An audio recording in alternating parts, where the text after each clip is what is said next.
Welcome back to another episode of Give Me Some Truth. Today, Syl and I are going to talk about some Q1 market commentary. There's been a few things going on in the news these days. We'd like to address some of those, break them down, give some people some bite-sized things to digest and to think about in their own portfolio management for the future, and a few things that we kind of see on the horizon in 2026.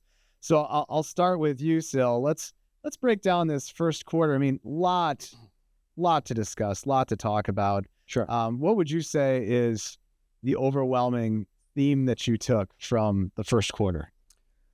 Well, I think it's been a quarter where, it would have helped to kind of disconnect from the headlines a little bit and look at what the market is actually doing, because I think it's been just one of those times when there was a massive disconnect between kind of the message that the headlines were sending you and kind of investor sentiments and what was actually happening, I think, under the hood. Yeah, we kind of talked at our investment committee meeting, like a lot went on, but not a lot went on at the same time. So I think the market's been incredibly resilient during a period of time of a lot of things that could have been big body blows to our economic environment in general. Yeah. And, obviously when you have geopolitical tension, when you have war breaking out, there's always fear about escalation, right? And that's what it was all about. I mean, I would say that we got an escalation. It did escalate. It escalated actually pretty quickly because it spread to the entire Middle East. But if you looked at what the market was doing, I mean, we got a 10% correction. Effectively, that's pretty much all of this has amounted to. And, 10% correction is routine, right? I mean, it's something that happens all the time in markets. So I think, obviously, you can kind of look at the headlines and think the world is ending. But if you look at the message that the market is sending, it's very different. And the market is giving you a much more nuanced picture, I think, of what's actually happening. Obviously, people talk about the price of oil. Also very scary. But like I wrote about in the newsletter, like oil's been above 100 multiple times in recent memory, right? It was above 100 in 2022. It was above 100 in 2013, in 2011, in 2010, in 2008. And, we're still here, and, the things went on, and the economy did relatively well. I mean, if you think about 2008, for example, oil was, I think, $140, right? And that wasn't even because of any sort of bad news. It was actually because of good news. It was because people were so bullish about emerging markets and demand for energy. And that's all it took. And that was long before, anyone could even point to the Strait of Hormuz on a map. So I think even if you isolate the scariest thing about what's been happening, and that's the price of energy, and you put it in perspective, it really isn't that bad. So again, I think it helps to kind of just pause for a minute and take a breath and look at what the market's actually saying. And, I think from that perspective, it's not been that bad. Right. Yeah. And, a lot has been written about the impact, and you're right. You shine a light on the Straits of Hormuz, and now we all understand how much oil goes through it and what sort of impact it has. But also, what would happen if the Straits of Hormuz was closed for a protracted period of time? Well, other countries would have to adapt and change their supply chains and change their routes and things like that. But the oil would eventually get there. Absolutely. So, and I agree. And I think it's also true that there's been decades of underinvestment in traditional energy infrastructure, right? And that's because other energy priorities were pursued, which is great. But there's also a cost to doing that, right? And I think that's also part of the story there. Yes, definitely. And I think we're going to see a reignition of that.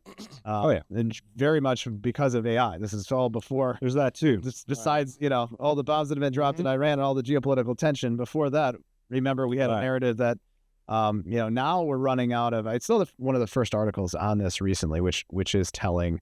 I think they're very late on this, but they're like, hey, we're running out of tokens. We're running out of energy a lot faster than we thought. Yeah. And now we're talking about we are woefully not ready as the United States. There are other countries that are in better shape, China being one. But we are really underbuilt right now for this new AI economy. Right. And I think that's also part of the very nuanced picture that I was describing earlier. Sure, there's bad stuff happening, but there's also a lot of good things happening, right? And massive investments in AI infrastructure is, I think, overall a positive, right? Is there a bit too much of it being done in some areas? Maybe, but overall, I think it's still a net positive. And but it's going to require a lot of investments in the energy infrastructure, in the raw material, in skills and training, and that's all part of a major economic transition that's happening right now.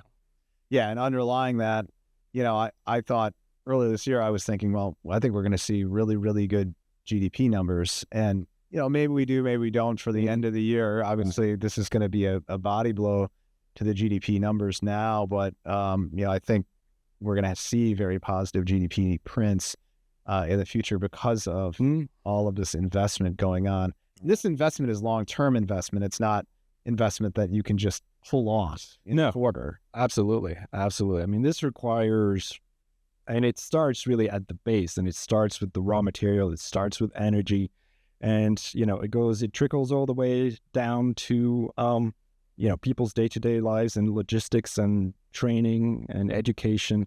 So really, it impacts everything. And it's going to be a slow process, and it's going to be a lot of ups and downs, right? Yeah, and when we talked about it in the investment committee, I think one of the more fun coined phrase that happened, which was a big event in Q1, was the Saas apocalypse. So the software as a service companies just completely melting down because some flawed headline. I mean, this is truly like an ex post happens. Yeah. And it melts down the entire market. Pretty amazing. It was crazy. And we've still seen a massive sell-off in a lot of these software as a service companies. What's your take on that, Syl? I mean, I think, for things to evolve and for progress to happen, there has to be like creative destruction, right? It's like things have to go away. It's just the way it is. And some things that we've been used to doing are going to go away, and they're going to die off. And, obviously it's a difficult situation for people working in those companies and people getting laid off and all of that.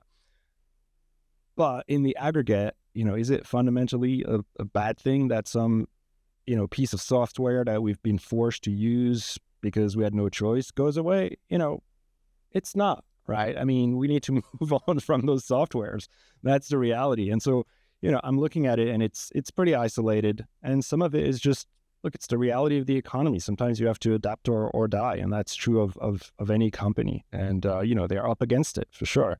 But, I think in itself, I can't even say that it's a net negative, right? So who knows?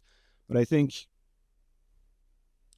that goes back to the comments I was making about the price action and the way markets have behaved. Is what we've seen as well is just a repricing in Q1, where stocks that were very expensive have sold off a lot, and stocks that were more value oriented, actually did very well. So, that's also part of what makes me think that the sell-off that we saw was very orderly. It wasn't like a purge where everything was being sold. It was actually very selective in their sectors that did very well. Energy obviously did well. Natural resources and raw materials did well. And, a bunch of more of the cheaper stocks actually held up pretty well, right? So it was not indiscriminate selling across the board. Yeah, you're exactly right about that. And when we met as a committee, one of the few changes that we actually made to dials in there was, in fact, value versus growth. So you talked about the repricing, and I completely agree with you. on the repricing, and now we kind of brought things back into more equilibrium. We've been said for a long time, U.S. stocks and particularly technology stocks are by every metric overvalued, and in some cases grossly overvalued.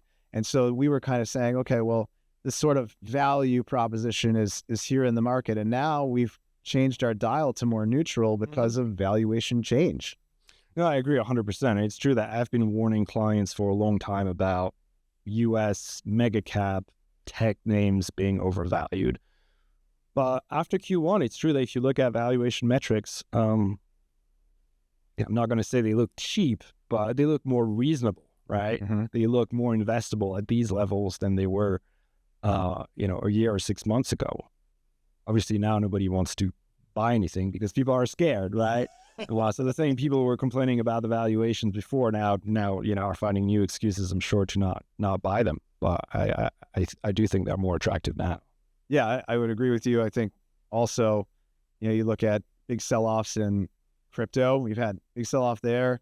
That we don't know whether winter will persist there. It kind of is, there's a real kind of dour bearish outlook there on crypto right now.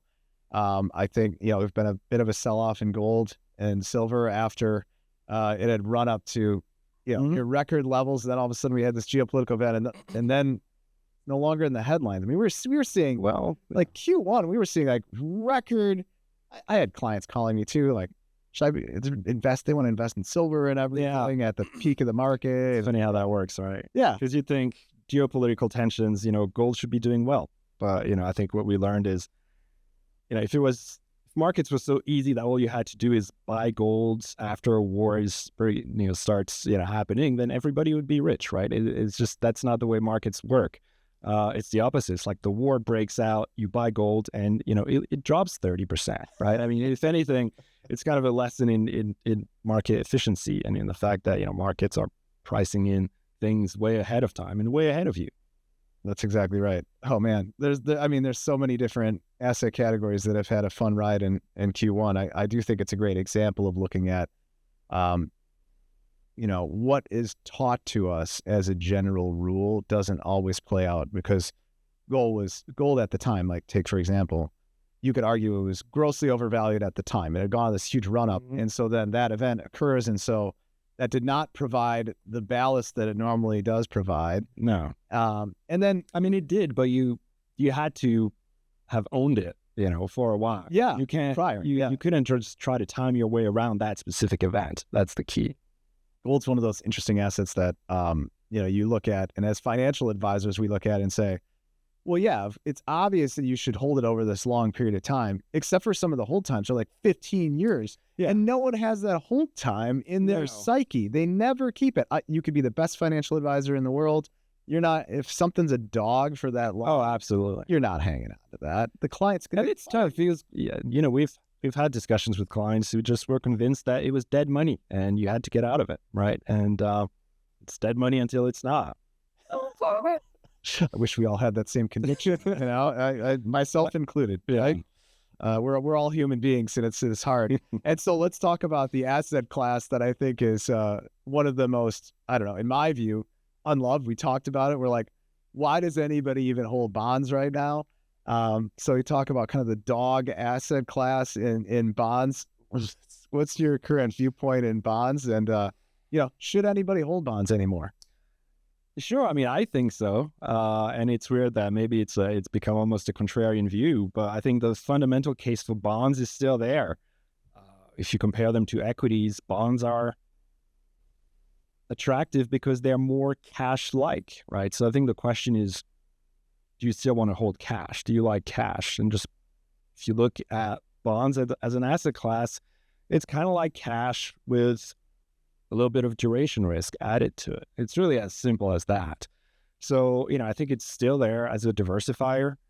Obviously, if you look back to market history, if you look back to events like 2008, the only thing that worked, was bonds. And not only just bonds, but the absolute safest bonds, right? So I think if you look at it from a portfolio perspective, rather than just as a standalone investment, I think it makes sense to own them. you know, going back to your point about gold, again, do I necessarily see a huge rally in bonds in the next few months? Maybe not. But, you know, if you're a long-term investor and you think in terms of risk reward and you want to limit your downside, why not? Oh, you're absolutely right about that. And if geopolitical risks just escalate, and we do have, it falls into, I hate referencing 2008 all the time, but it's like, okay, a 2008-esque event, then you'll want to have the longest dated U.S. Treasury bonds in Absolutely. You'll make a killing. Yeah, absolutely. Yeah. And I think also one thing that we've been doing in the investment committee is adding international and non-US dollar denominated bonds to the portfolio. And I think, you know, it helps to think about bonds as a very broad asset class where, sure, you can buy the usual US treasuries and municipal bonds and stuff like that. But it's a big world out there. And, you know, there's emerging market bonds, there's bonds denominated in euros, yen, pounds that are great diversifiers in a portfolio. So there's actually a lot more that you can do with your bond allocation that just maybe the average US investor is not currently doing.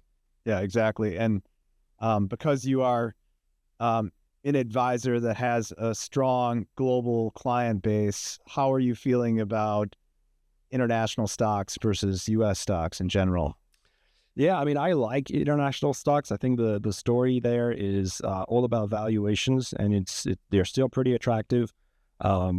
So I generally like having an international bias in our allocation.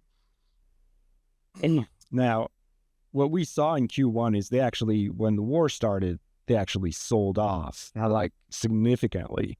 And I think part of that had to do with concerns about, you know, international economies being more reliant on energy imports and things like that than the US would be, for example. But what's interesting is even that has reversed in the last few weeks. And so that's once again the market telling you that even the energy picture is perhaps not as bad as we think it might be. Yeah, and we saw some short-term strengthening of the dollar as well. So we had been in a nice, you know, we had been in a longer term, you know, weakening dollar cycle over the last couple of years in particular, and then it just firmed back up. Yeah, I guess we'll see where that stands as well, because that's that tailwind when you have international bias and that headwind when it goes the other way. Absolutely. So, well, thanks for joining us today, Syl, on our Q1 recap. As we look forward, please leave some comments, give us a call, send us an email if you have any questions. We're happy to talk through your own portfolio construction and situation, and we'll catch you on another episode of Give Me Some Truth.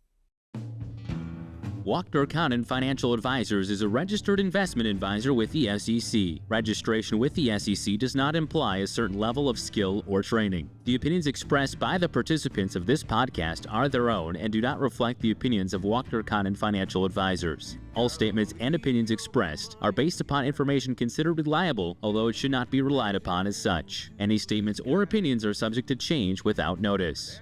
Information presented is for educational purposes only and does not intend to make an offer or solicitation for the sale or purchase of any specific securities, investments, or investment strategies. Investments involve risk and, unless otherwise stated, are not guaranteed. Information expressed does not take into account your specific situation or objectives and is not intended as recommendations appropriate for any individual. Listeners are encouraged to seek advice from a qualified tax, legal, or investment advisor to determine whether any information presented may be suitable for their specific situation. Past performance is not indicative of future performance. Thanks for listening, and for further information, please visit WalknerCondon.com.